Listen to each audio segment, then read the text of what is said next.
Hi there, welcome to Floating in Dreams. Welcome to Indie Eyeshadow Palette Week. Today we are ranking all of my GLAMSHOP eyeshadow palettes.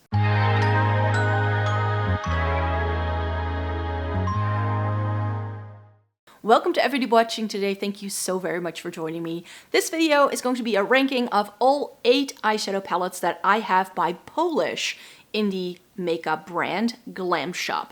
GLAMSHOP is a very accessible eyeshadow palette manufacturer if you are within the European Union. Again, I cannot guarantee that you will find anything that is affordable in this range if you are in the US. However, for my fellow European Union citizens, this may be an interesting brand to look out for.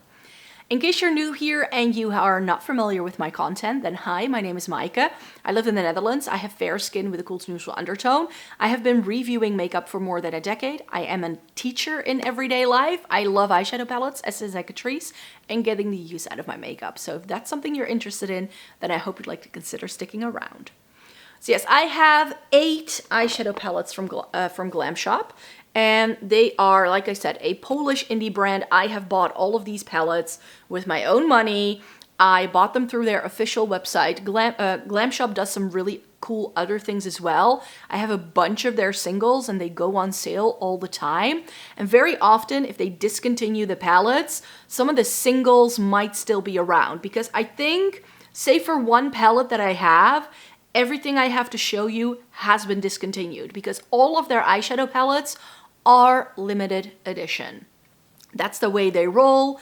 They have some quads out now that are kind of interesting, but none of the color stories really stand out to me. But I feel that as far as this brand goes, it's for, like, in my brain, it's like the European version of ColourPop, and then better. Because I like their formula better than I do ColourPop. And you know how people in the US rave about ColourPop being affordable. However, if we in the European Union try to buy ColourPop, things become like twice as expensive with all of the shipping and handling fees. So whenever I shop through there, I always wait for sales and whatever. But I was really happy to find GLAMSHOP as a brand because I find they do color stories that are quite similar to what ColourPop likes to do. And they are about as expensive. Like, if I look at my most recent purchase from ColourPop, I bought the Cloud 9, and that retails for $18, and I just got the one palette. It was on sale for 25% off, and then it came to me, and I had to pay, I think, €6 in additional shipping and handling fees. So like, I had to pay for the shipping, and then I had to pay for the custom fees as well. So overall, I paid like €28 for that ColourPop palette, all in all. And I feel that that's roughly where the price point lies of these GLAMSHOP palettes as well. The 9-pan retail for around the €20 mark. The slightly larger things are around the €30-35 mark. But as I said, they do regular sales on this website as well. So they're definitely worth looking an eye out for. And part of me now wants to travel to Poland because in Poland, this brand is available at the drugstore. Maybe I should just like do that at some point in time. We'll see. Not in the cards right now, but sometime in the future I might. But yeah, let's just start off with number 8 in the ranking, and it's the Very Peri from GLAMSHOP. So Very Peri is not a standalone palette, and that's why it's ranked so low. This is just incredibly light. It's a periwinkle color story. And as I was using it, I liked it. I really did. But I don't love how we get blue tones here, and then these are more purple leaning. I felt that the Lavish palette from ColourPop is a little bit better at the periwinkle color story, but a lot of people didn't like that because they thought they had bought a lavender color story when it turned out to be periwinkle. And periwinkle is like more blue leaning than the lavender, you could say. So if this had been a little bit more consistent in the undertones of the shades, I would have liked it better. We get some really nice flaky, foily eyeshadows in GLAMSHOP palettes, which I always appreciate. We get 5 shimmers in here, 4 mattes, and it's just missing a deepening up shade, really. I mean, I didn't need all 3 of these purples in the middle, I think. I mean, they're a little bit too similar, especially this. Like, this is essentially a blue version of this. Like, did I need both? Or could I have done with one of those and then an extra shimmer that's perhaps a little bit deeper? or maybe make that purple a lot deeper. I would have liked it better. These two, like this is a little bit of a flip, so they may seem like the same, these shimmers, when you look at them for the first time, but this one has a bit of a flip. And these like cornflower blue shades, as stunning as they are, I feel they always need a little bit of depth in order for them to look flattering on me, because this can very easily pull it into that like 1980s blue toned eye look, which has been done before, and we don't necessarily need to do that. So something deeper would have really helped this palette to make it stand out a little bit more. And this one I do not necessarily love as much as the other ones. It was fun, but I did buy another palette, which is the next one in the ranking, to complete that one. And this one I found on sale. This is number 7. It's the Violetti, which is purple in Polish. If I butcher any of the Polish pronunciation, I do apologize. It's a language I'm not familiar with. And sometimes I mistranslate things, but you guys are always very helpful in the comments. I try to use Google Translate to know what the names are. But this is the purple palette that they did. I picked this up for 12 euros only, and I just thought that this had some of the depth that I was missing in the Very Perry. So my plan is to sort of use these together. Do you see this really nice cool tone purple? Like if that brighter purple could have been in here, this would have just had a bit more dimension. The other purples in here are quite warm tone though. So this is very blue tone, more cool tone leaning, whereas this is a little bit more warm tone, but I love purples like this. Those have my heart. And then this has the pinky tone. So that also goes with the Very Perry very, very nicely. This has a really stunning shade. These shimmers are just lovely. This is again four mattes, 5 shimmers. It's what they tend to do most. They tend to prefer shimmers like I do. And I was glad I picked it up on sale, and that's how I can get more use out of the Very Perry, because I feel that that doesn't really stand alone. This was really lovely. I really enjoyed the quality again.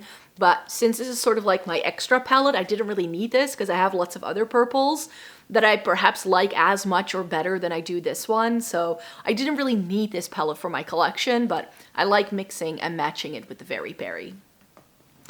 From here on out, all of these are favorites. So this ranking was super difficult to do. Like I love all of these palettes. It's just if you're asking me to rank them, this is what I would come up with. Number 6 would be the W Zielone. I know that the word means green in Polish, if I'm not mistaken. That's what Google Translate gave me anyways. This is the green color story that things started off with for me, actually. This is one of the first ones I bought. And it's sort of like, if you take, you know, Mandalorian the Child from ColourPop, if you take that, you take out the browns, you make it more green toned, and you amp up the volume, then you get this. This is incredibly foily. Again, 4 mattes, 5 shimmers, and this row in the middle, you get something that's a little bit more cool toned leaning. You get these like cocky, like dirty green, like olivey martini kind of shades. Love it, love it. And you have just a really nice, vibrant lime green that pulls like almost highlighter neon yellow. It's stunning. It's really nice for blending some of those deeper shades out. And they all work really nicely. This gold green, oh, it's so stunning. And then these shades as well are just absolutely gorgeous. It's just that they have come out with another green tone color story that I like better than this, because this is very vibrant and in your face. And as much as I love colorful looks, I'm a neutral gal at heart. Give me a neutral and I'll just love it so much more. But for those vibrant green moments, this is the one I want to go for, and that's why it's going to stay in my collection for sure. Absolutely stunning formula as well. Now this next one may come as a bit of a surprise, because this is sort of rounding out our bottom half of this ranking, and it's the Coco Sanga. But I have found something else by this brand that does a similar thing that I like even better. So the Coco Sanga is one that I have always compared to the ColourPop That's Taupe. It's the more, like, again, if you take the That's Taupe from ColourPop and you amp up the shimmers, you get this. It is a little bit deeper than the ColourPop That's Taupe, but that's why I like it. It's a bit more glam. In here, we get 5 shimmers, 4 mattes. It goes light enough that I have enough transition shades, but that's the thing I don't like about That's Taupe, is that there are too many light mattes and they all look the same on me. With this, I have a warmer toned option and a very nice gray toned option. It's actually like a very light taupe. It looks very gray in the pan, I feel. Or I can mix these two to really sort of have the best of both worlds. It has a stunning duochrome shimmer in the middle here. You get a stunning taupe. This rosy tone is really pretty. And this bronze, I thought I wasn't gonna like because I'm not a huge fan of bronze shadow, but this is a cool tone bronze. Don't ask me how they did it, but they've created a cool tone bronze shade and it's absolutely stunning. And then you just have some really nice deeper tones here. This looks black on camera, I feel, but it is a very intense, like, you know, that ground up coffee kind of shade that I just love and adore. It's a really, really nice cool toned brown that's borderline black, but it's not quite. So for liner and for deepening things up, these two darker shades are excellent. So that's why I've always loved my Coco Sanka. Sadly discontinued, as I have said, but is one palette that I've tried that I just like a little bit better than I do this one. And the palette that I like better than that one isn't this one that I'm going to be showing you next in the number 4 spot, but it could have been the Cashmere. This is the one palette that is a little bit bigger that I've tried from them. And so many of you told me to try this, and I don't regret it for 1 minute that I listened to you all. 1, 2, 3, 4, 5, 6, 7, 8 mattes, 7 shimmers, so it's a little bit more matte leaning than the 9 pans we've talked about so far. Really stunning. This is a duochrome. This is like a more flaky thing. This is a little bit more flaky. So again, we have different textures going on in this shimmer formulas. Absolutely enjoy it. This is a stunning taupe shade. I just love it. The only thing I don't love are these two like peachy gold things. And this is a little bit warm toned. Like if this and these 3 were replaced with like taupey things, I would have liked it even better. But hey, we've got some peaches thrown in. Very sort of Zoeva on taupe-esque, but also that has been discontinued. So I couldn't really tell you like a good alternative for this, but I love how you get these like purpley leaning things. Again, they are so good at doing dark brown with a gray undertone sort of shades. I love them for it. So because so many brands would just put in a black and be incredibly lazy, but they give you a really nice deep dark brown. I just love it. This shade is stunning as a transition shade. I like this taupey number, this shimmer in the middle I've already pointed out. I could have perhaps done without the cream as well. So this entire, like, say for this shade, like this entire top row could have been slightly different for me. That's the thing that skews it to be very, very light. But I think the name Cashmere is very on point. I really, really enjoy the formula of this again. I was able to pull some really stunning looks out of it, and I just really, really dig this palette. One of the best neutral palettes I've tried in recent years. Yeah, for sure. Number 3, remember what I said about the green tone palette that came out later that I like better? It's this one. Apparently the name of this, I don't know how to pronounce it, so I'm not going to even attempt it. According to Google, it's Nice Weeds. And some of you have told me in the like in the comments below that it's used in like a different context as well. But we have grayish greens with mustard yellows and then these really nice, vibrant, shiny, cool tones in the middle. I never bought the Yucca palette from Natasha Denona because I own this. Like, remember that sort of pocket of trendy green tone palettes we got around May and June in 2023?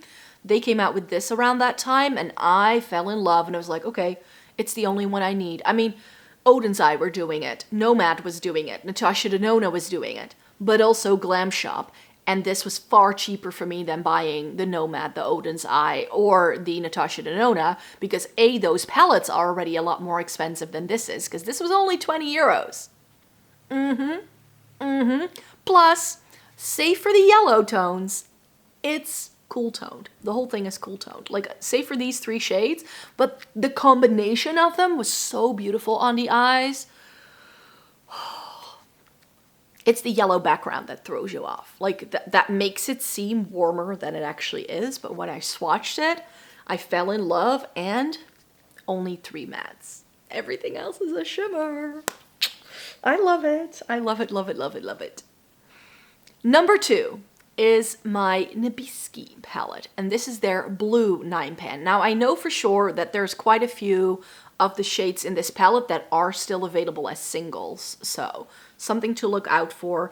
Ooh, so these are a little bit fragile, not gonna lie. I hope, like, it's this one at the top that's broken a little bit. I'll hold it up like this. Like, if I tilt it all the way, I'm sure I'm gonna break it further. But this is the blue palette of my dreams, you could say. It's incredibly stunning. You get enough vibrancy, like it is quite vibrant, but this blue matte is one of my all-time favorite blue toned eyeshadows. It's just really, really stunning. We get things with a bit of a gray undertone, but you also get the vibrant things that like really pull it into like the fun aqua kind of shades. You get some really nice bright mattes in here. You get like sky blue things, and this white has a blue flip. So loving that, and I really, really enjoy this formula as well. In here, we get only 4 shimmers and 5 mattes.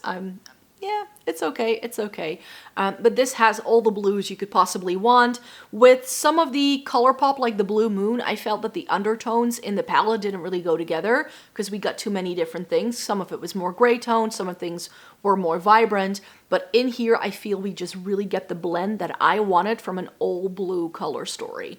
And that's why this is my favorite blue tone palette. And finally, last but not least, my #1 GLAMSHOP eyeshadow palette is the Zimna Mocha, which translates to cold coffee, if you guys correct me correctly, because this was part of their coffee collection. They did 3 palettes. They did like a very warm toned one, and then they did this gorgeous cooler toned color story that is also incredibly light. This is my preference over my Coco Sanka. This has replaced Coco Sanka for me. We get 4 mattes, 5 shimmers, but this dark brown is like, you know, a matte with sparkle. Not my favorite necessarily, but it just has one of the best taupey silvers of all time. It's like, it's one of those silvers that has so much dirtiness to it that it just becomes like so pretty. Maybe it's not even a silver really, it's more like a pewter. And then you have that lighter taupe right next to it. This is a duochrome flip. This is a really nice taupey shade. And we all know I love my taupes. So let me take my Coco Sanka so you can compare. So if I hold them next to each other, you can see that they're similar-ish, but this is a lot more darker. Like this is just darker and a little bit more saturated in terms of colors. Like if I had to like say who these are right for, if these were still available, you could still buy them, which you can't. But if this was still available, then I would recommend this for people with deeper skin tones, and then this with people like for people with skin tones like mine, because this can be very, very glam and sultry and out there very quickly because of the shades it has. But with this one, I feel I can get a very natural look every single time, and that's just what I like to go for. As I mentioned in my intro, I am a teacher. I wear very outspoken makeup looks to work. By now, everybody's used to it, you could say. But definitely like something like this is just easy to whip on when I get ready in the morning, and I don't have to worry about what it looks like 12 hours later. You know, it's really those kind of eyeshadows. And this is also a little bit softer. It's not super flaky. You don't have to put in the extra work to make those flaky shimmers like stick to your eyelids. It's just very foolproof and easy to work with, which I really, really enjoy. So it's sort of like the Coco Sanka and the Cashmere had a baby, and this came out of it. That's how I feel about this one. So those were all of my GLAMSHOP eyeshadow palettes ranked. I really hope this was helpful for you and that you got something out of the video. Please thumbs it up if you enjoyed it. I will be back with a new video very, very soon. And in the meantime, I will leave a link down below because I am currently hosting a giveaway to celebrate 10K. So if you'd like to participate, then I hope you'd like to stick around because you can buy some, you can win some of my all-time favorite makeup products in that giveaway. So I hope you'd like to stay tuned for more, and then I hope to see you in my next video. Take care, everybody. Bye-bye.